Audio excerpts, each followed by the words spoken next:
এমন কয়েকটি খাবার রয়েছে যেগুলি খালি পেটে খেলে আমাদের শরীর স্বাস্থ্যের ক্ষতি হতে বাধ্য। তাই এগুলি খালি পেটে খাওয়া একেবারেই চলবে না। তবে অনেকেই না জেনে এই সমস্ত খাবার খালি পেটে খেয়ে থাকেন। তবে কি সেই খাবারগুলি, আজ তা নিয়ে বিস্তারিত আলোচনা করব এই ভিডিওতে। তো হ্যালো বন্ধুরা, চলে এলাম একটি নতুন ভিডিও নিয়ে। আর এরকমই আরো অনেক স্বাস্থ্য উপকারী টিপস পাওয়ার জন্য অবশ্যই চ্যানেলটিকে সাবস্ক্রাইব করে রাখুন। তাহলে চলুন সেই খাবারগুলি সম্পর্কে জেনে নেওয়া যাক। টক দই। খালি পেটে টক দই খাওয়া স্বাস্থ্যের পক্ষে একেবারেই ভালো নয়। টক দই বেশি খেলে এমনিতেও অ্যাসিডিটির সমস্যা দেখা দিতে পারে। টক দই খালি পেটে খেলে গ্যাসের সমস্যা দেখা দিতে পারে এবং পেটে ব্যথাও হতে পারে। ভাজাভুজি। ভাজাভুজি জাতীয় খাবার কখনোই খালি পেটে খাবেন না। গা গোলানো থেকে শুরু করে বদহজম, গ্যাস, সমস্ত রকম অস্বস্তি হতে পারে এর থেকে।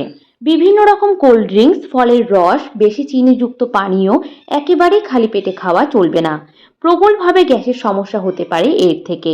আর শরীরে সুগারের মাত্রাও বেড়ে যেতে পারে, যার থেকে আপনার হতে পারে ডায়াবেটিস।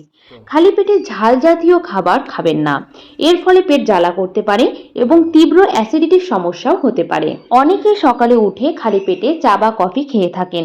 অন্তত বিস্কুট বা মুড়ি খেয়ে চা বা কফি খাওয়ার চেষ্টা করুন, কারণ খালি পেটে চা বা কফি খেলে আপনার অনেক রকমের অ্যাসিডিটির সমস্যা দেখা দিতে পারে। ভিটামিন সি সমৃদ্ধ সাইট্রাস ফ্রুট, যেমন লেবু জাতীয় ফল, কমলা লেবু, এই সমস্ত টক জাতীয় ফল খালি পেটে একদমই খাবেন না, কারণ এগুলি আপনার পেটে অ্যাসিড তৈরি করবে।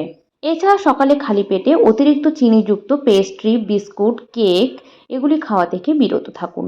তো বন্ধুরা, এই ছিল আজকের ভিডিও। এরকমই আরো অনেক স্বাস্থ্য উপকারী ভিডিও পাওয়ার জন্য চ্যানেলটিকে অবশ্যই সাবস্ক্রাইব করুন। সুস্থ থাকুন, ভালো থাকুন।